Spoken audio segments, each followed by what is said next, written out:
Holly Cotton here, and I am so excited for our guest today. Shadawn McCants is a HIV advocate, activist. Oh my gosh, you guys, she has so many credentials. She's going to tell us all about the work she's doing. Whenever we talk about being the change, Shadawn is definitely living that. So, welcome, Shadawn. Can't wait to talk to you today. I am really excited. Thank you, Holly, for having me. You're Yes, let's get into welcome. this great dialogue and conversation. I know it's going to be amazing. I am so excited to be here with you. Yes, thank you. Thank you. So, before we get into it, because I know a lot of times we start talking about all of these roles that we have, and for you, there was actually a reason why this became your purpose in life. So, can you give us a little insight into that before we get into all the letters? Because y'all, she got all kind of stuff she's doing, but give us how you found your purpose. Yes, I am definitely really big in the space when it comes to HIV advocacy and activism. I like to tell people, get ready. What? Yes, I am a beautiful, bold Black woman who has been living and thriving with an HIV diagnosis for 27 and a half years. December 19th of 1995, I tell people I was a 17-year-old little girl or young girl looking for love in all the wrong places. And what happened is I had contracted meningitis and got hospitalized for like 6 or 7 days and got out of the hospital, but I knew something wasn't right. They released me. They were like, "Oh, you're good. All your numbers are wonderful. You get to go home and continue to get well." Well, I knew something wasn't right. And so I went to my provider and I asked her to test me for HIV. Yes, at the age of 17. And at that time, I found out that yes, I was living with and diagnosed with HIV at the age of 17. And that is where the journey began. I tell people it's definitely something that at 17 you don't expect. But what I know is in the moment that I sat in the doctor's office and received my diagnosis, two things happened. I heard God very loud and clear, it wasn't unto death. And two, that I will use you. Now, I tell folks at 17, me and God had a whole real conversation like we have today. What we're not about to do is that, God. That's not going to work. I understood the assignment, but of course, I didn't begin to walk in it until 2019, which we can get into that, yeah, as well. So that's just a little bit about how the journey began. Um, yeah. And then in 2019, I can tell people, so for 23 and a half years, I tell people I lived under the shadows of fear, shame, and guilt. I tell people I gave birth to those triplets. Because yeah, I sat in the doctor's office and I heard, the assignment for me, but I wasn't willing to and ready to walk into that. So I tell people I gave birth to the triplets, and those were shame of really identifying that again, I was unworthy, unlovable immediately in that moment. Fear of, oh my God, if someone was to find out, what am I going to do? And the guilt of how did I get here? Even at 17, like, how could you have done this to yourself? How could you get here? And so, literally, I tell people, I picked up from there and continued to just do what I needed to do to exist in the world. Um, I began to, of course, I still graduated from high school. I went on to go to college, but the dreams that I had were also deferred. So I just began to just do what I needed to do. 23 and a half years later, I can remember that it's kind of what we call a dark night of the soul. It's kind of that moment I was like, okay, God, I've achieved so much, but yet there's still this emptiness inside. So what am I supposed to do? And with that, I got clear. I heard the voice of God again say, it's time. And I was just like, I don't know what time means, but I did. I understood what it meant. But me and God had again have some other conversations because I was like, okay, God, so what does this really mean? Right. Um, and so I understood, and through just prayer and meditation and mindfulness, God told me it's time. Your story isn't yours anymore. I've allowed you all these years to do you. So now it's time to be about, your business, be about your purpose, be about your destiny. And it's like, some will say, huh? What do you mean? And for me, I understood that my story was no longer mine, that there was too many women, girls, adults, young men living afraid. And I, at that moment, I knew I didn't have to be anymore. And so I was adamant that I would take my story back, that I would own it. And so in December 2019 rather, December 19th of 2019, I decided to take my story to every social media platform, and I told my story publicly. I came out as, again, a beautiful, bold Black woman who had been living with HIV.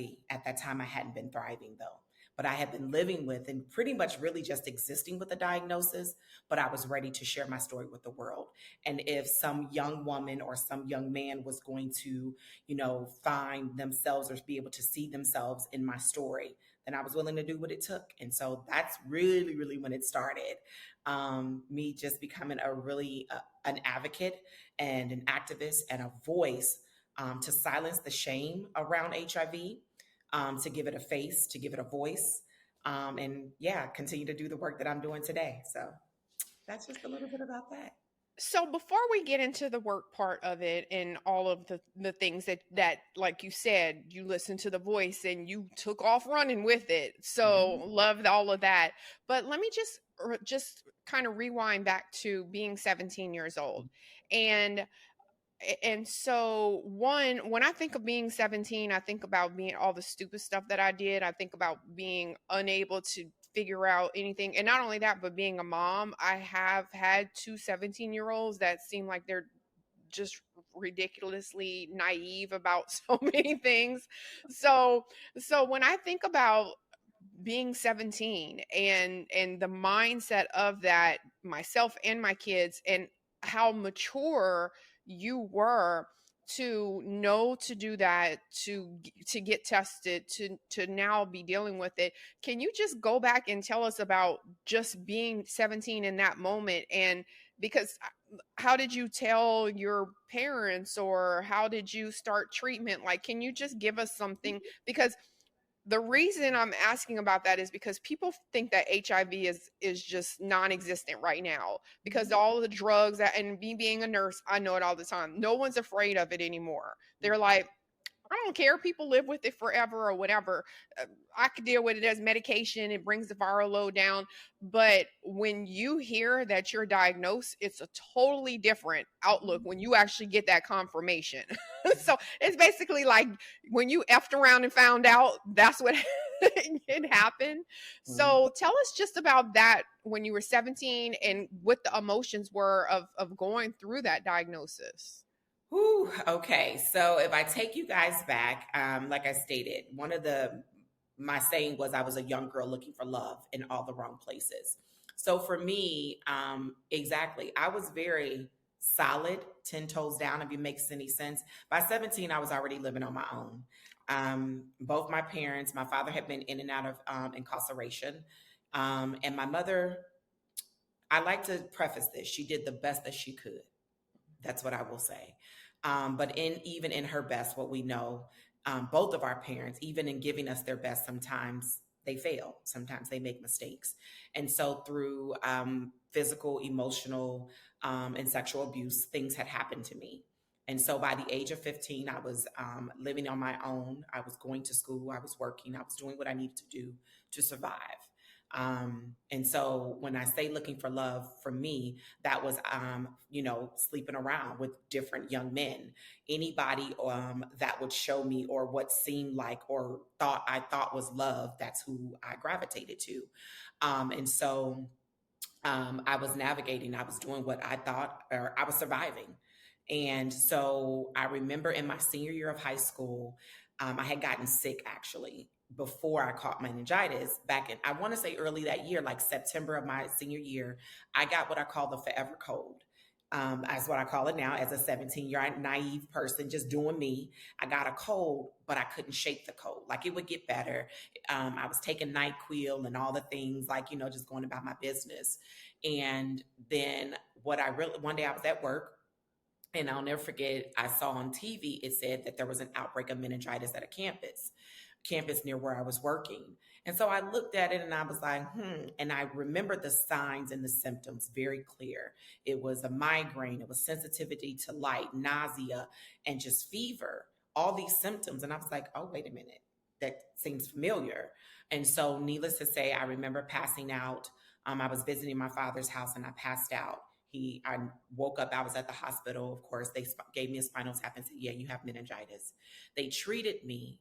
And at that time, it's just the same day treatment. You get your antibiotic bag, lay flat for 8 hours, you get to go home. Well, I did all of that, but I got worse. So my mom had to take me back to the hospital 6 days later. As I said, I was there 8 spinal taps later. Yeah. Yes. I remember screaming. I remember hollering. I remember the nurses being so mean. It was horrific. Honestly, I still have because one spinal tap is going to humble you real quick. Very quick. Remember, I had already had that in the clinic.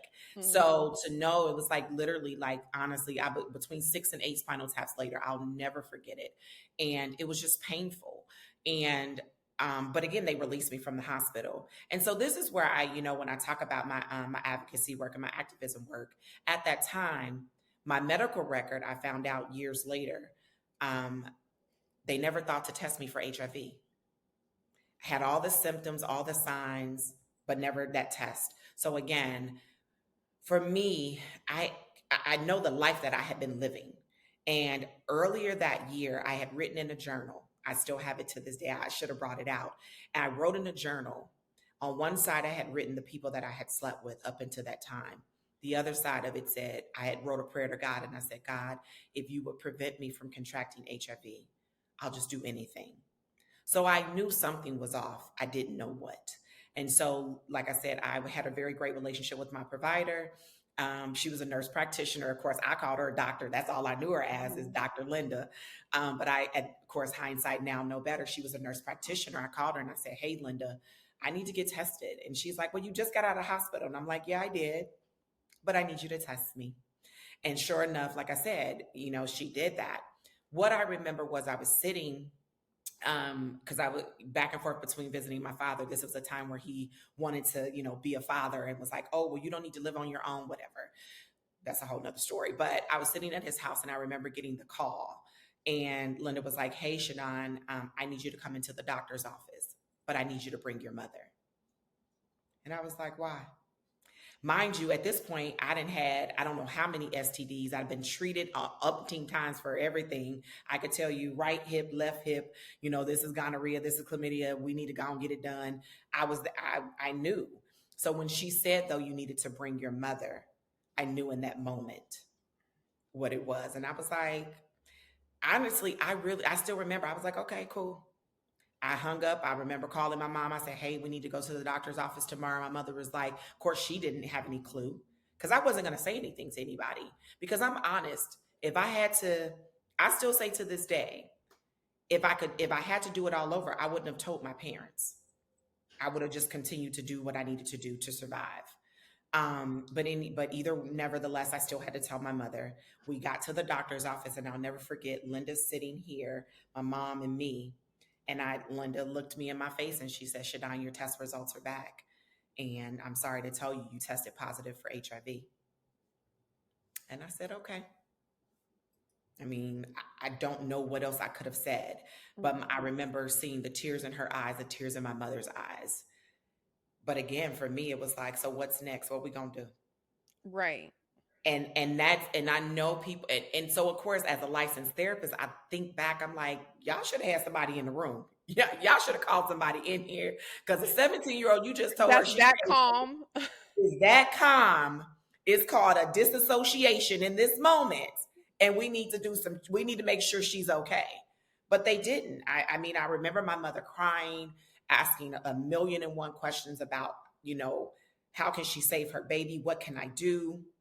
And I just said, Linda, what's next? What we gonna do? In that moment, I chose life. I knew it was either life or death, and I chose to live. I don't know. I didn't know necessarily what that would look like, but I understood I wasn't gonna die. And so I will say probably within 2 weeks of that appointment, they had made, already scheduled me with the IDC, which for those that may not know is an infectious disease doctor. And she was amazing. I was actually her first 17-year-old. I was her first adolescent patient ever in the clinic. It was Holmes Hospital in Cincinnati, Ohio. And I'll never forget walking in there. It was still before my 18th birthday. I'll never forget it. It was like, I knew I was getting ready for 18, but it was like I was also getting ready for the fight of my life. And so when I walked in there with, her name is Dr. Judith Feinberg. I love her to this day. She said, I'm going to just tell you, you're going to live, but you got to make it your choice. And I said, hey, okay, what do I need to do? So in that day, of course, that's when they continue to do a bunch of blood work. And me and her, I just never forget. She hugged me. She told me, I got you. It was even making me emotional. She made sure she told me she had me. And I trusted her. I believed her in that moment. And yeah, that's when the journey began. The journey began with me starting with 2 medications. At that time, as a nurse, it was only 2. The FDA had just approved, actually, the first what we call ARTs, which is antiviral medications, and that was AZT and 3TC. I was just about to say they put everybody on AZT. They did, and that was all. That was what we had, and that's what I started with. If I'm correct, I want to say it was probably, I think it was like 3 pills twice a day. So I was like on the 6-pill regimen. Yeah. And I was determined. I was like, okay, this is what we're going to do. Now, don't get it twisted. 17, it was hard because I'm like, what am I about to do? I'm a senior. I got things to do, a life to live. And I was still, being me. I was still the young girl looking for love in all the wrong places. So how is this diagnosis now about to shift my life? What am I going to do? I will say, as I told you, I gave birth to fear. I was afraid. I was scared. I had my best friends in high school, but again, I don't know who to tell outside of my mother knowing. It was like, now who can I trust to tell my story? I remember telling my best friend at the time in high school, asked her to keep it a secret. And I got through the year. I got through my senior year. By my 18th birthday, I applied for my first apartment in my name, because even though I had been living on my own at that time, it was in my godfather's name. He had gotten me an apartment and made sure I was okay. But at that point, I was like, I gotta do what I gotta do. I applied for my first apartment right after my 18th birthday, and just continued to do what I needed to do. It wasn't easy, but I did it. Right. Girl, you got me all teary. So I love that. I love that. But I'm glad that you did say something, because I kind of want to let that lead into what my next question is. But I think that people that radiate certain energy, they give off these vibes.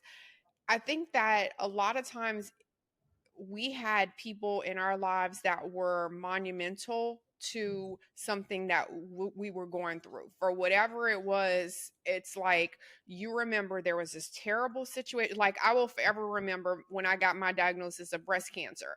I remember I was at clinicals in nursing school, and my nursing professor, I'll never forget her name. And she was like the person, I remember they called me and I walked out the doors and she was standing. I even put her in my first book. And for me, I took that as, I want to be that person for someone else. And I want to be the person where people have this crappy whatever, and I went on to teach nursing. I wanted to be that person for whoever else. So like you were saying, that doctor sort of helped you and hugged you and gave you all of the things that you needed at that particular time. So I think that also pivoted you, where like, when I do these things, I'm going to be that person for someone else. So tell us about, okay, you guys, let me go. Hold on, let me swallow. because she got a long bio here. So, Shadawn is a licensed professional counselor. She is also the owner and clinical director of Know and Live Counseling and Consulting. She specializes in holistic wellness for women, adolescents, couples. She's also the founder of To Know is to Live, a nonprofit organization. So just give us a little insight, Shadawn, into some of those things and like how you decided this is what you were going to start doing. So as I stated, I'm one of those that you spoke on something. It's an energy. I've known me for a long time. I feel like, the spirit of God, universe, my ancestors, they've walked with me and talked with me for a very long time. So as a young kid, I always knew there was three things that I wanted to do when we look at the American dream life. That was be a lawyer. I wanted to either be a lawyer, a social worker, or a police officer. It was like those were the things. I was reading your Miranda rights as a little kid. You have the right to remain silent. Anything you say can and will be used. I was not expecting police officer. I was not.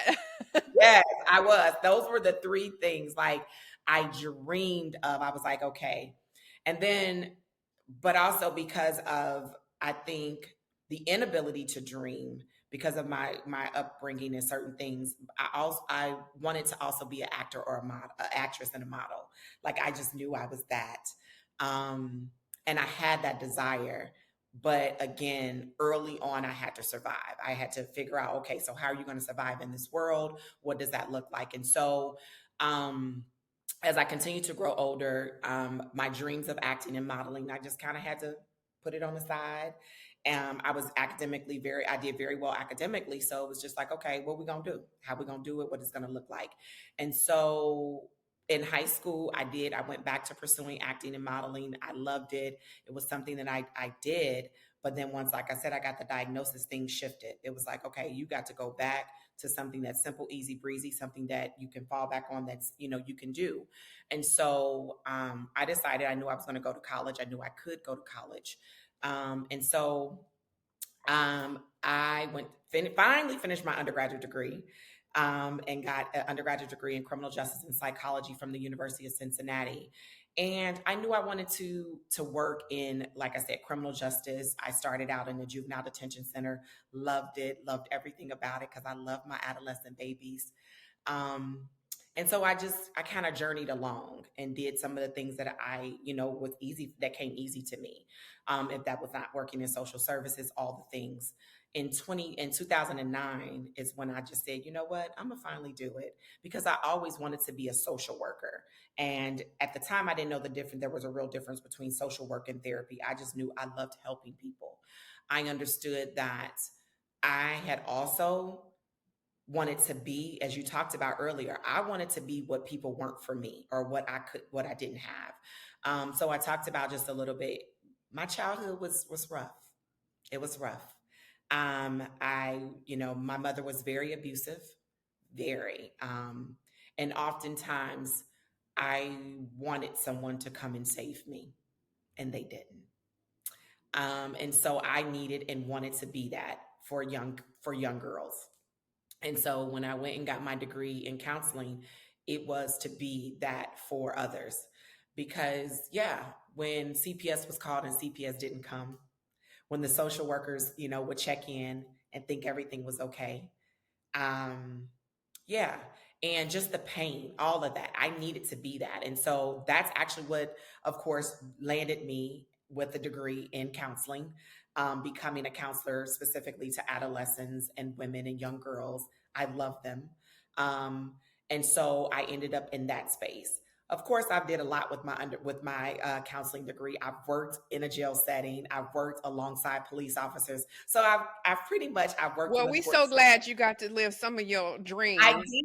I really did, Holly. And I tell people, I was like, so I've really gotten to. You didn't get to hem them up or nothing, but at least you got to help them. Well, as a juvenile detention center, I had to hem some folks up. As a psych tech, I've had to hem some folks up. I mean, of course, the way that they teach you. So I've had my experience in working in the humanitarian space, in this space of giving back, in the space of justice, in the space of, being able to be that safety net and humanitarian for people who need it most. Um, Hence how fast forward, I've gotten into where I'm at now as a licensed professional counselor. But I will tell people I'm more of a healologist now, because one of the things is I do understand is that therapy is amazing, but I believe in healing. And so that's also, just a whole nother thing that I've gotten into. As a therapist, I tell people every healer is a therapist, but every therapist isn't a healer. And so I'm very passionate about that work. But then there's the nonprofit, of course, that I created. And I started that back in 2017, started developing it, and it's called To Know Is to Live. And so, as I tell people, or you heard me talk about earlier, I was just living with my diagnosis, but I was afraid. I wasn't speaking out loud. I wasn't really doing a lot publicly. I wasn't doing anything publicly, actually. If you caught me talking about HIV, it was in a very, very private, small, secret society type of situation. But in 2017, and so I created this hashtag, actually. This was probably early in the 2000s. If you would catch my post on Facebook, or, at that time, only Facebook, you would see me say hashtag To Know Is to Live. No one knew what it meant but me. And I knew to know is to live. And what that meant is to know your status is to live your whole best life. And so I would, advocate for people, when I would have one-off conversations or I would be in settings. I was always that person that would have a conversation about HIV, sexual health, really knowing what you needed to know, but nobody knew what that meant. Mm-hmm. So in 2017, again, that's when I like I said, my dark night of the soul started to begin, and I began to question and ask God, what was my next step? I understood that that's what it would be. Hence the birth of the nonprofit, To Know Is to Live. And so it's just that. It's an organization that educates, empowers through the lens of mental wellness and health and wholeness. Just everything around HIV, but sexual health, just for Black, and specifically for Black women in the Black community.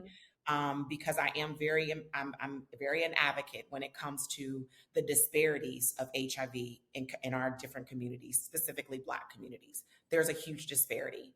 It's kind of what you talked about earlier. And it's either the two lenses that either people think HIV is non-existent, or they're no longer afraid of HIV because it's like, oh, it's no big deal. But the reality is it's not that. You have a choice to not be diagnosed with HIV, but you also have a choice to be educated and empowered and emboldened to live your whole best life outside of a diagnosis. And so that's what my goal, that's what my whole mission is when it comes to really being a voice and a face for individuals in this space of HIV. So and I love that. I love that. And I was actually going to ask you about it because I was reading the information about your To Know Is to Live, and I was going to ask you because one of the words that you have in there is empower women. And so I just think that I love that adjective, or what, adverb, adjective, verb, whatever. Exactly. One of them, whatever it is, grammar police that's going to come for me. But I love, I love that you use that word as a descriptor of what your organization is, because you always hear about education, you always hear about the treatment, you always hear about diagnosis, whatever it is. But the fact that you use that word about empowering women, I love that. So why did you use that word? What does empowered mean to you when you're talking about your organization? Ooh, empower is just that. My hope is to give you, or to let you know that you have so much power, sis. Like, so much power within you. And I'm not talking about the strong Black strong woman syndrome. I'm talking about the power to choose, the power to know, the power to navigate in spaces and places that oftentimes would tell you that you can't be there. But it's also the other part about being empowered and empowering women is it's only powerful when you use it. And so for me, my goal is, sis, use what I have and I am giving you. I am equipping you with because it's yours. No one can take it from you. They like to think that they can. It's either they, when we think about HIV and the lack of education and the lack of knowledge that is there, it renders you powerless. But once you've been in the space or the place with me, I am going to hopefully empower you to know so that you can live your whole best life and you can soar because you can, because now you have the power to do and to be all. I'm trying, like, I'm just that person. It's like, sis, you are now empowered. Nobody can take that from you to do what you need to do, to make the choices that are best for you. So that's why I use it. Because for me, there was a long time where I felt powerless. Like I didn't know, and I didn't feel like I had the skills or the tools to really soar. Well, now you do. And I'm going to make sure that you do. Anytime that you're in a space with me, that is my hope. That is my hope that you leave knowing that you have the power to choose and to do and to exist and to slay the runway of your life, sis. I know that's right. You know what? I'm all motivated. Thank you, thank you, thank you, Shadawn. Uh, so, so the last thing I want to talk about is some of the things that you're also working with, because a lot of times, you get these ideas. You have nonprofit, you are entrepreneur, you have all of these things, but when you start aligning with people, I always give the analogy of a car. Look how fast a car can go compared to a unicycle. You're all going in the same direction, but on a unicycle, you can only go so far. But when you put four wheels and you have people all going in the same direction, you're going to be able to go much further. So a lot of the things that you're doing where you've partnered with people, a co-chair for the Texas Black Women's Health Initiative, ambassador for the Let's Stop HIV Together initiative. So give us an idea of, or give us an insight into how you were able to start. This is what I'm doing, and now let me align with these people. So how did that transpire? So I will say this. When I told my story, if you heard, it was December 19th of 2019, literally 4 months before the pandemic. So of course I had a different vision about what my advocacy was going to look like. So literally I became, this social media, this Zoom world became my platform. It became my world. Social media, Facebook, Instagram, people asking questions. And so of course I put my story out on YouTube. That was the first start. And people began to pay attention. But because I was no longer afraid, I started reaching out to, organizations and individuals. One of them, the first one, was actually the city of Houston, the health department. I knew some people that had worked in the HIV, hepatitis, and tuberculosis division. And I just went to them, led by a phenomenal Black woman. And I just told her, I said, hey, I'm here. I'm ready to serve. And she was just like, okay, so whatever that looks like, I got you. And so from there, it just soared. And so, it's just like, I think I just had to be bold enough to have the conversations with the individuals that were either doing the work, or people that I wanted to bring into the space. And so, the CDC actually sought me out. So I think one of the things is for me, a lot of the opportunities came looking for me. Um, and it just went from there. But a part of that was because I was at a space where I was no longer afraid, and people were like, "Oh, she really about to tell it all." Yes, unapologetically, authentically as I can, and with a different lens. I'm not coming to the space, woe is me. I'm not coming to the space that, I'm coming to the space either there's a table and I want to sit at it, or there's no table and I'm going to create one. And so that's kind of also what has happened, because the CDC actually found me through my work on social media, just being present and consistent. And I'm actually in my second ambassadorship with them just recently asked to do a third ambassadorship with them. So I love that I'm able to be an ambassador for and it's called the Let's Stop HIV Together campaign, which is all about educating, whether that is individuals living with HIV, how to live their whole best lives, or more importantly, prevention. How do we prevent? How do we stop the spread of HIV? What does that look like? How do we talk about testing? How do you get tested? So I definitely love that. Then there's Thera Technologies. I'm a part of a face of their campaign. It's called and no, that one's not. I was about to say something different. It's I Am a Champion, Hope for the Future. And so that highlights the stories of 4 individuals living with HIV. And then there is a documentary I'm a part of that, again, an amazing person there in Houston, an organization called the Truth Project. We did a documentary and we rest on giants. We are 5 film festival nominations and 2 official selections. And so you just have to stay engaged. Like how I met you, Holly. I was at an event and it's like, sometimes you think your messaging is not appropriate for certain spaces and places. You never know. And so I've been grateful to have relationships with amazing mentors and coaches and counselors. And yeah, the message is across the board, just really wanting to empower people there's 2 things for me. Yeah, you may not be living with a diagnosis of HIV, but you've experienced something in your life that attempted to try and take you out. My goal is to hopefully empower you to know that you are so much bigger than that. And so hence you'll find me in different spaces and places, whether that's, a wellness conference or, a conference on finance, because it's all about wealth. It's all about you showing up total, whole, and connected, because all of it plays a part, like mind, body, soul. So those are just some of the things. What else? Of course, the Texas Black Women's Health Initiative. That was, again, me speaking up and realizing that the voices of Black women were silenced. And so how can I use my voice to be even more in the places and spaces that it needs to be when it comes to Black women in health. And so even though I've since moved to Atlanta, I am now, of course, giving up that seat. But that's something that I'll still stay connected to because Houston is home. I'm a part of various other CABs, which are community advisory boards. I make sure that wherever my voice and the voices of Black women can be heard, I'm going to be there. And so that's just how I continue to do it. There's so many other things in the works.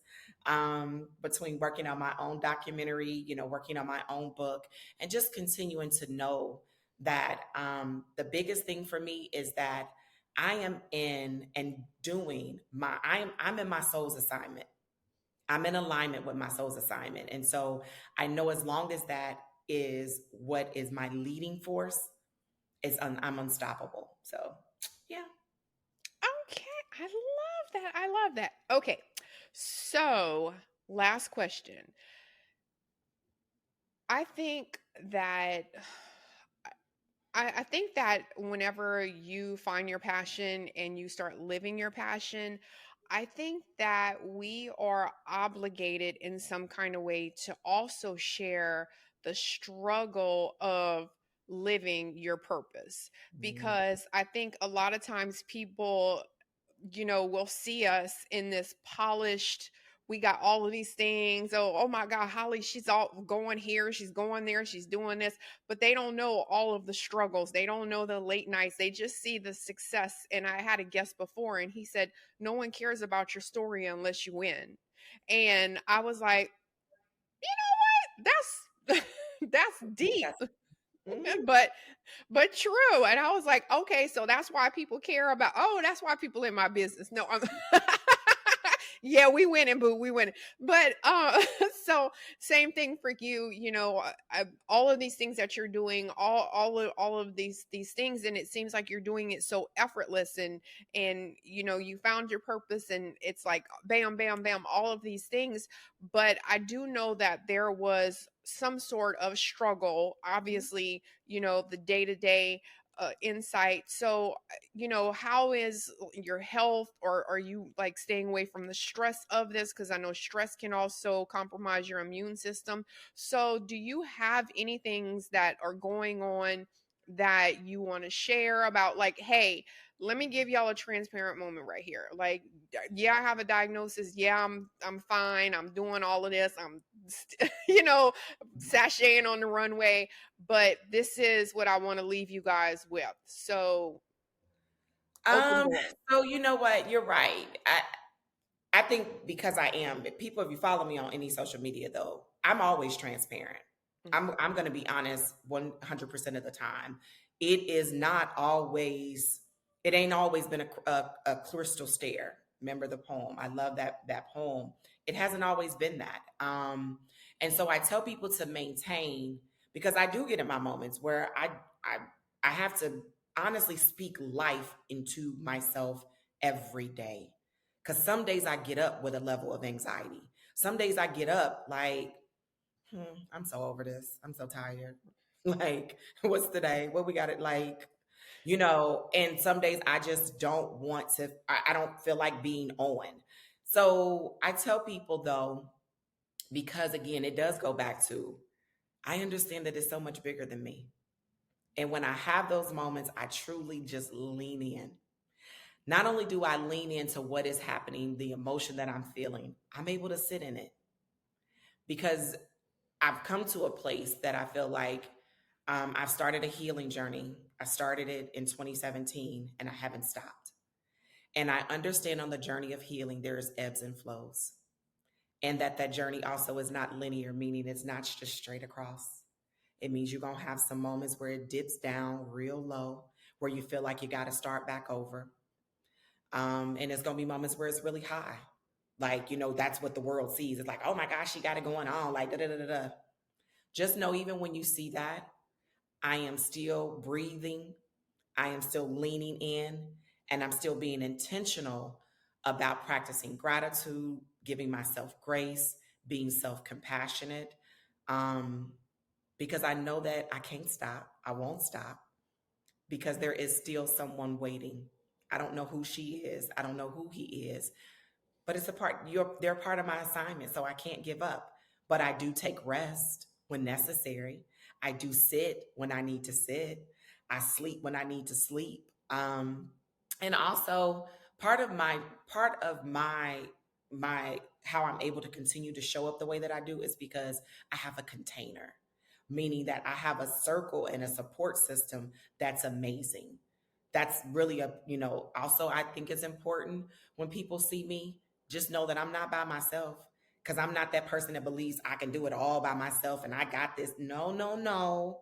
I have a therapist, a consultant, my own spiritual advisor. I have all the things to keep me grounded and to keep me centered. So, I mean, it definitely hasn't always been easy. Like I tell people, I cry. I'm a good crier. Like now, I think it's a cry coming on soon because it's like so much has been happening, right? Like I've had a lot happening, a lot of great things happening.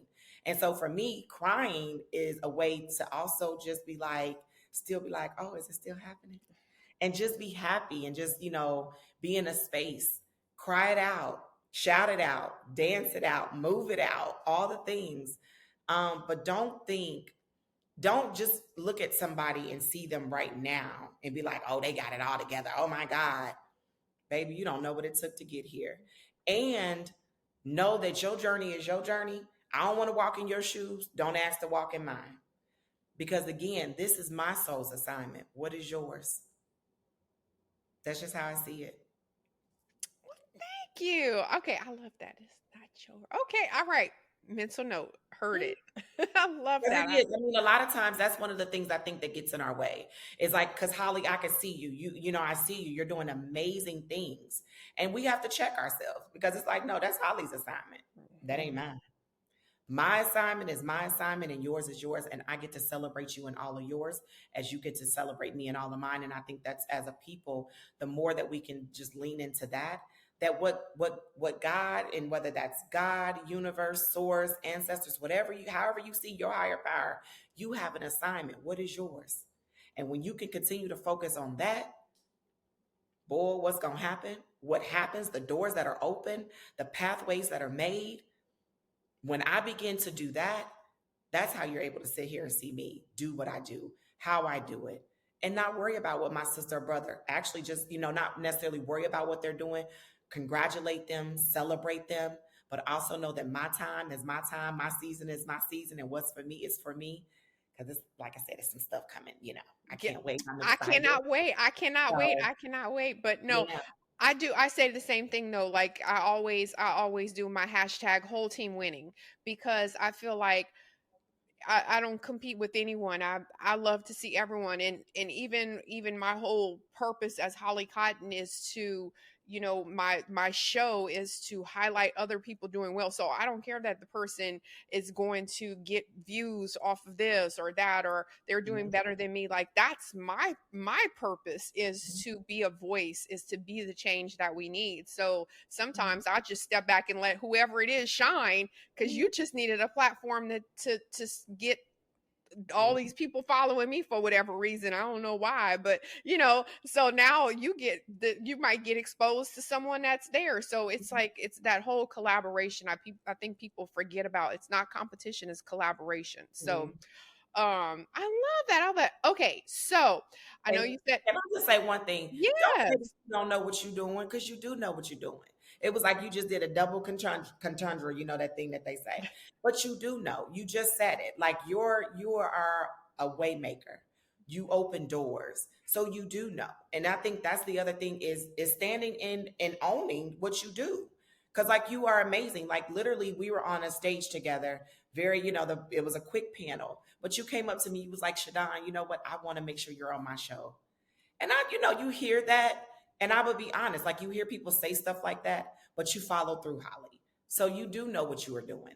And I thank you, and I know so many others, because you are again in alignment with your soul's assignment, opening doors and being what people need in this season. So Oh, thank make you. sure you know. Okay, listen. I said stop trying to make me cry. This whole show you've been trying to make me cry, Shadawn. Stop it. I'm just Thank saying you you're though. pretty Oh, damn good. heart, So you need to know heart. I love that. Thank you so much. I needed that. Thank you. Thank you. that. Okay, so you got lots of projects, lots of things you're working on. Tell anyone that's listening, watching, how they can find you, get in touch with you, support you, website, drop all of that now. So, guys, if you just everything is Shadawn McCants on all social media platforms. So I have my YouTube channel, which is only 2 stories, but I'm going to get better, guys. But I'm on all social media platforms as Shadawn McCants, and you'll see it. It's down at the bottom how to spell my name. That's Instagram, Facebook, LinkedIn. You can send me an email. It's at ShadawnMcCants@gmail.com. I'm always looking to collaborate with individuals, especially when it comes to just being a voice for Black women, educating, empowering. Like I said, there's a lot of different hats I wear. So if there's a space that you want me to come and be a part of a conversation when it comes to wellness, I'm there. Healology. Yes, I am a healologist. I believe in, really, really empowering people to heal from the inside out. And that's in all spaces and places in your life. So hit me up. I'm open. I do respond to messages, and I'm looking forward to collaborating in any way that I can. So let's Okay, do it. great. And for my southern people, Dawn is really Dawn. So if you're listening to this and you didn't look at the podcast notes, it's basically shot Dawn. but we're trying to not say everything is Dawn. And it's so funny. You guys should have heard us before, because she was like, like Dawn, the dishwashing liquid, and I'm like, Dawn. Yeah. Or the breaking of day, the dawn Yeah, of day. and I'm like, right, I call that dawn also. So it was so funny. I love it. So Shadawn, ShadawnMcCants. All of her social media, everything is that. And then of course I'll have all of the clickable links in the podcast notes and everything. So thank you so much, Shadawn, for telling us your story, sharing all that information. Hopefully you guys are inspired. I know she definitely made me feel more empowered after hearing all of that. So Thank you so much. Thank you. And maybe, we'll come back and have a conversation, or again, just follow me, as we talk about more things about, again, the advancement of HIV, because you see me sitting here, but there is, of course, a lot that goes behind that. So yeah, maybe one day we can have that more Yes, in-depth thank you. medical Isn't there conversation. what month is HIV awareness month? So there are several months. Okay. Actually, next month in August, which we know we won't come back that soon, but next month is Southern HIV and AIDS Awareness Day. December is World AIDS Day, and then we have National Testing Day, which just passed in June. The next one that we probably could come together is again maybe World AIDS Day, which is where Mhm. we honor and celebrate the lives. But then there is also in February there is African American National HIV and Awareness Day, and then in March is National Women and Girls HIV and AIDS Awareness Day. So there's a lot of different times that we can come and have this conversation. Because again, I never want to leave people with, of course, not knowing the facts when it comes to HIV in 2023, and how you can stay HIV negative, but also for those that are living, how U equals U is so important to undetectable equals untransmittable. So we'll definitely. Right. Yeah, for sure. Because even though like I try to highlight people's stories and do things like that, but then also I always feel like it's also my job as still a practicing nurse that I try to, because I'll have physicians on, I'll have, people doing things, and I like to basically, drop that information like, hey, okay, now let's get into some medical facts too. So yes, Yeah. now we introduced who Shadawn is and put some respect on her name. Now we can trust what she's saying. She knows what she's talking about.